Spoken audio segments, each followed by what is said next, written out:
Friends, ನಮಸ್ತೆ. Welcome to Janu life style YouTube channel. ಎಲ್ಲರಿಗೂ ಅಕ್ಷಯ ತೃತೀಯ ಹಬ್ಬದ ಹಾರ್ದಿಕ ಶುಭಾಶಯಗಳು. ದೇವರು ಎಲ್ಲರಿಗೂ ಆಯುಷ್ಯ, ಆರೋಗ್ಯ, ನೆಮ್ಮದಿ, ಸುಖ, ಸಂತೋಷ ಎಲ್ಲ ಕೊಟ್ಟು ಕಾಪಾಡಲಿ. ಹಾಗೆ ಈ ಅಕ್ಷಯ ತೃತೀಯ ದಿನ ಎಲ್ಲರಿಗೂ ಅಷ್ಟ ಐಶ್ವರ್ಯಗಳು ಕರುಣಿಸಲಿ ದೇವರು ಅಂತ ನಾನು ದೇವರಲ್ಲಿ ಪ್ರಾರ್ಥನೆ ಮಾಡ್ಕೊಳ್ತೀನಿ. ಎಲ್ಲರ ಜೀವನದಲ್ಲೂ ಎಲ್ಲರಿಗೂ ಒಳ್ಳೆಯದು ಅಕ್ಷಯವಾಗಲಿ ಅಂತ ದೇವರಲ್ಲಿ ಪ್ರಾರ್ಥನೆ ಮಾಡ್ತಾ ನನ್ನ ಮೊದಲನೇ ಲಾಗ್ ಸ್ಟಾರ್ಟ್ ಮಾಡ್ತಾ ಇದ್ದೀನಿ. ಅಂದರೆ ಅಕ್ಷಯ ತೃತೀಯ ದಿನ ಹೇಗಾಯಿತು ಅಂತ ಬನ್ನಿ ಸ್ಟಾರ್ಟ್ ಮಾಡೋಣ. ಫ್ರೆಂಡ್ಸ್, ನಮ್ಮ ಗಿಡದಲ್ಲಿ ಒಂದು ಬಾಳೆಗೊನೆ ಹಣ್ಣಾಗಿತ್ತು. ನೆನ್ನೆನೇ ನೋಡಿದ್ವಿ. ನೆನ್ನೆ ಎಲ್ಲೋ ಹೋಗೋದಿತ್ತು, ಅಂದರೆ ನಮ್ಮದೊಂದು ಫಂಕ್ಷನ್ ಇತ್ತು. ಫಂಕ್ಷನ್ದು ಲಾಗ್ ಹಾಕ್ತೀನಿ. ನೆನ್ನೆ ಕಟ್ ಮಾಡ್ಕೊಳಕ್ಕಾಗಲಿಲ್ಲ. ಅದಕ್ಕೆ ಇವತ್ತು ಬೆಳಗ್ಗೆನೇ ಫಸ್ಟ್ ಕೆಲಸ ಎದ್ದಿದ ತಕ್ಷಣ ನಮ್ಮ ಮನೆಯವರು ಬಾಳೆಗೊನೆನ ಕಟ್ ಮಾಡಿ ಇಡ್ತಿದ್ರು. ನಾನು ಅಲ್ಲಿ ಹೋಗಿ ಸ್ವಲ್ಪ ಅದನ್ನೆಲ್ಲ ಸ್ವಲ್ಪ ಎಲ್ಪ್ ಮಾಡ್ತಿದ್ದೆ. ಅದನ್ನೆಲ್ಲ ಗಿಡನೆಲ್ಲ ಇಟ್ಕೊಂಡು ಅವ್ರು ಕಟ್ ಮಾಡ್ತಾಯಿದ್ರು, ನಾನು ಸ್ವಲ್ಪ ಎಲ್ಪ್ ಮಾಡ್ತಿದ್ದೆ. ನೋಡಿ ಎಷ್ಟು ಚೆನ್ನಾಗಿದೆ ಅಂತ. ಇನ್ನೂ ಒಂದಿದೆ ಗೊನೆ. ಎಲ್ಲ ಮನೆ ಯುಗಾದಿ ಹಬ್ಬಕ್ಕೆಲ್ಲ ಒಂದು ಗೊನೆ ಸಿಕ್ಕಿತ್ತು. ಆಲ್ಮೋಸ್ಟ್ ಹಬ್ಬಗಳ ಟೈಮಲ್ಲೆಲ್ಲ ಸಿಗ್ತಾ ಇರುತ್ತೆ. ವರಮಹಾಲಕ್ಷ್ಮಿ ಹಬ್ಬಗೂ ಕಂಪಲ್ಸರಿ ವರ್ಷ ನಮ್ಮ ಬಾಳೆಗಿರುತ್ತೆ, ಹಣ್ಣು ಇರುತ್ತೆ. ಯುಗಾದಿ, ಶಿವರಾತ್ರಿ ಆ ಥರ ಹಬ್ಬಗಳಿಗೆಲ್ಲ ಸಿಗ್ತಾ ಇರುತ್ತೆ. ಫ್ರೆಂಡ್ಸ್, ನಾನು ಎಷ್ಟು ಬೇಕೋ ಅಷ್ಟು ಇಟ್ಕೊತೀನಿ. ಸ್ವಲ್ಪ ಜಾಸ್ತಿ ಇದ್ದರೆ ನಾನು ಸೇಲ್ ಮಾಡ್ತೀನಿ. ಅಂಗಡಿ ರೇಟ್ಗಿಂತ ಒಂದು 10 ರೂಪಾಯಿ 20 ರೂಪಾಯಿ ಕಡಿಮೆ ಕೊಟ್ಟರೆ ಊರಲ್ಲೇ ತೊಗೊತಾರೆ, ಕೊಟ್ಬಿಡ್ತೀನಿ. ಅದು ಒಂದೇ ಸಾರಿ ಹಣ್ಣಾಗ್ಬಿಟ್ರೆ ಜಾಸ್ತಿ ದಿನ ಇಟ್ಕೊಳ್ಳೋಕ್ಕೂ ಆಗಲ್ವಲ್ಲ. ಅಕಸ್ಮಾತು ಊರಿಗೆ ಹೋದರೆ ಊರಿಗೆ ಸ್ವಲ್ಪ ಕೊಡ್ತೀನಿ, ಇಲ್ಲ ಸೇಲ್ ಮಾಡಿಲ್ಲ ಅಂದರೆ ಇಲ್ಲೇ ಯಾರಿಗಾದರೂ ಕೊಡ್ತೀನಿ. ಸ್ವಲ್ಪ ಗೊನೆ ಏನಾದರೂ ದೊಡ್ಡದಾಗಿದ್ದರೆ ಮಂಡಿಗೆ ಕಳಿಸ್ಬಿಡ್ತೀವಿ.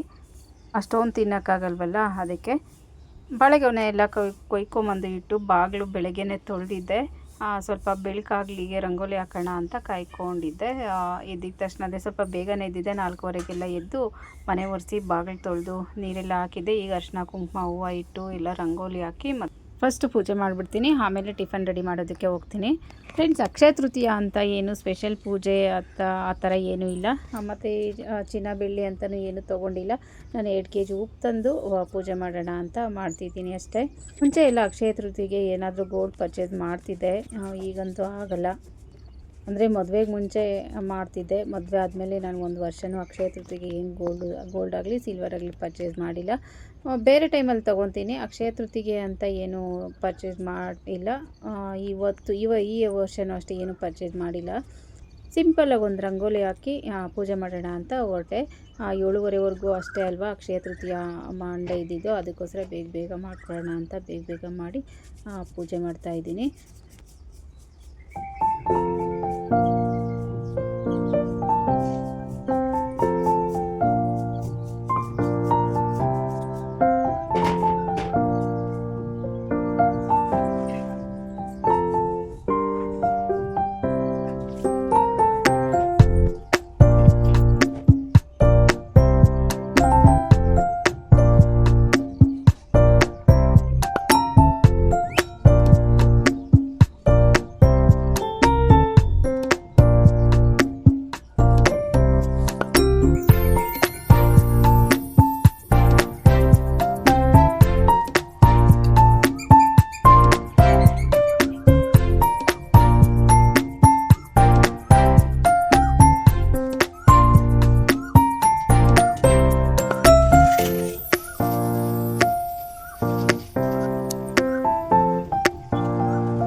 ಫ್ರೆಂಡ್ಸ್ ಪೂಜೆ ಎಲ್ಲ ಮುಗೀತು. ಈಗ ಸಿಂಪಲಾಗಿ ಸ್ವಲ್ಪ ಶಾವಿಗೆ ಪಾಯಸ ಮಾಡ್ಕೊಳ್ಳೋಣ ಅಂತ ಬಂದೆ.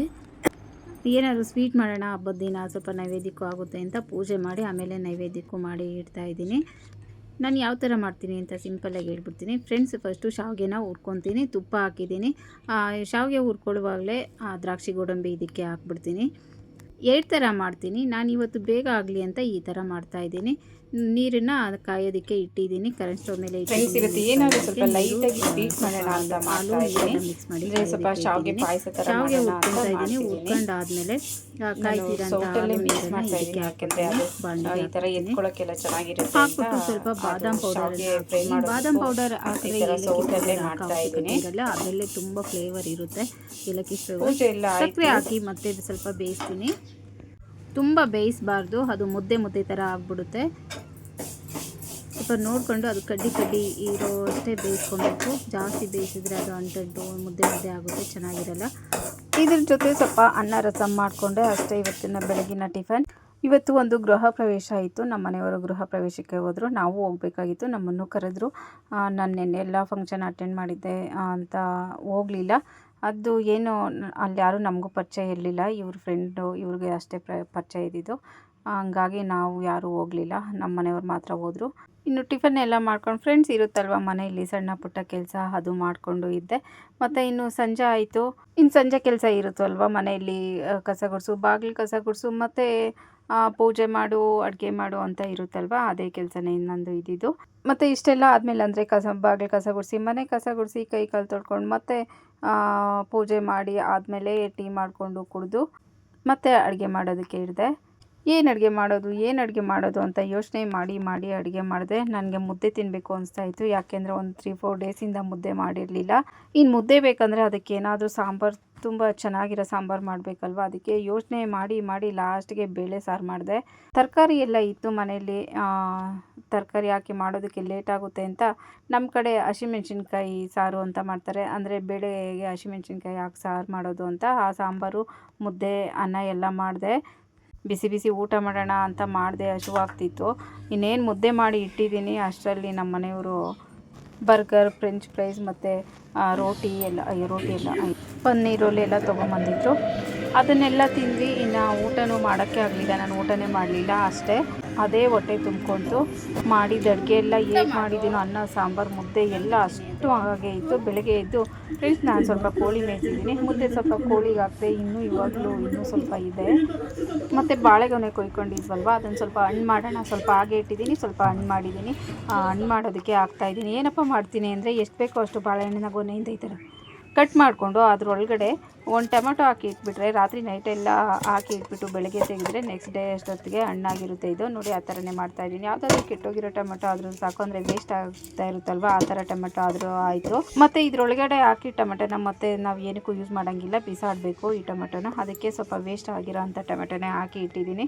ಹಾಕಿ ಇಟ್ಬಿಟ್ಟು ಮತ್ತು ಮಿಕ್ಕಿರೋ ಬಾಳೆಗೊನೆನ ಅದರ ಮೇಲೆ ವೇಟಿಗೆ ಇಡ್ತಾಯಿದ್ದೀನಿ. ಅಂದರೆ ಊದ್ಬತ್ತಿ ಅಷ್ಟೇ, ಊದ್ಬತ್ತಿನೂ ಅಂಟಿಸ್ಬಿಟ್ಟು ಇಟ್ಬಿಟ್ಟು ಈ ಥರ ಅದು ಹೊಗೆ ಆಚೆ ಹೋಗದೆ ಇಟ್ಟರೆ ನೆಕ್ಸ್ಟ್ ಡೇಗೆ ಹಣ್ಣಾಗುತ್ತೆ.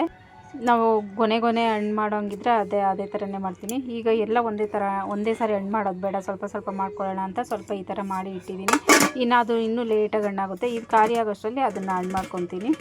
ಈ ಸಾರಿ ಯಾರಿಗೂ ಕೊಡ್ತಿಲ್ಲ, ನಾವೇ ತಿನ್ನೋಣ ಅಂತ ಹಾಗೆ ಇಟ್ಕೊಂಡಿದ್ದೀನಿ. ಅಷ್ಟೂ ನಿಧಾನವಾಗಿ. ಇನ್ನು ಬಾಳೆಗೊನೆಯಲ್ಲಿ ಯಾವುದೂ ಗೊನೆ ಇಲ್ಲ, ಬೇಗ ಸಿಗೋಂಥದ್ದು. ಅದಕ್ಕೆ ನಿಧಾನವಾಗಿ ಹಣ್ಣು ಸ್ವಲ್ಪ ಹಣ್ಣು ಮಾಡಿಕೊಂಡು ತಿನ್ನೋಣ ಅಂತ ಹಾಗೆ ಇಟ್ಟಿದ್ದೀನಿ. ನೋಡಿ, ಮುದ್ದೆ ಎಲ್ಲ ಹಾಗೆ ಇದೆ. ಮುದ್ದೆ, ಸಾಂಬಾರು, ರೈಸ್ ಎಲ್ಲ ಹಾಗೆ ಇದೆ. ನೋಡಿ, ಊಟ ವೇಸ್ಟ್ ಮಾಡೋದಕ್ಕಂತ ನನಗಂತೂ ತುಂಬಾ ಬೇಜಾರಾಗುತ್ತೆ. ಸಾಂಬಾರು ನೋಡಿ ಎಷ್ಟು ಚೆನ್ನಾಗಿದೆ ಅಂತ. ನನಗೆ ಈ ಸಾಂಬಾರು ಅಂದರೆ ತುಂಬ ಇಷ್ಟ. ಮುದ್ದೆಗೆ ಅಷ್ಟೇ, ಅನ್ನಕ್ಕೂ ಅಷ್ಟೇ ತುಂಬಾ ಚೆನ್ನಾಗಿರುತ್ತೆ. ಸ್ವಲ್ಪ ತುಪ್ಪ ಹಾಕ್ಕೊಂಡು ತಿಂತಾಯಿದ್ರೆ ಇನ್ನೂ ತಿನ್ಬೇಕು ಅಂತ ಅನಿಸ್ತಾ ಇರುತ್ತೆ. ನಾನ್ ವೆಜ್ಗಿಂತೂ ಏನೂ ಕಡಿಮೆ ಇರಲ್ಲ ಈ ಸಾಂಬಾರು. ನೋಡಿ, ಸ್ವೀಟು ಸ್ವಲ್ಪ ಇದೆ, ಇನ್ನೆಲ್ಲ ವೇಸ್ಟ್ ಆಗುತ್ತೆ. ಒಂದೊಂದು ಸಾರಿ ಏನೂ ಮಾಡೋಕ್ಕಾಗಲ್ಲ, ವೇಸ್ಟ್ ಮಾಡಲೇಬೇಕಾಗುತ್ತೆ. ಫ್ರೆಂಡ್ಸ್, ಇದಾಗಿತ್ತು ಇವತ್ತಿನ ವಿಡಿಯೋ. ಈ ವಿಡಿಯೋ ನಿಮಗೆಲ್ಲ ಇಷ್ಟ ಆಯಿತು ಅಂತ ಅಂದ್ಕೊತೀನಿ. ಇಷ್ಟ ಆದರೆ ಪ್ಲೀಸ್ ಒಂದು ಲೈಕ್ ಮಾಡಿ. ವಿಡಿಯೋ ಹೇಗಿತ್ತು ಅಂತ ಪ್ಲೀಸ್ ಕಮೆಂಟ್ ಮಾಡಿ. ನಿಮ್ಮ ಕಮೆಂಟ್ಗೋಸ್ಕರ ಕಾಯ್ತಾ ಇರ್ತೀನಿ. ಯಾರೆಲ್ಲ ನೋಡ್ತಿದ್ದೀರೋ ದಯವಿಟ್ಟು ಸಬ್ಸ್ಕ್ರೈಬ್ ಮಾಡ್ಕೊಂಡು ಸಪೋರ್ಟ್ ಮಾಡಿ. ನಿಮ್ಮ ಸಪೋರ್ಟ್ ತುಂಬಾ ಮುಖ್ಯ. Thanks for watching.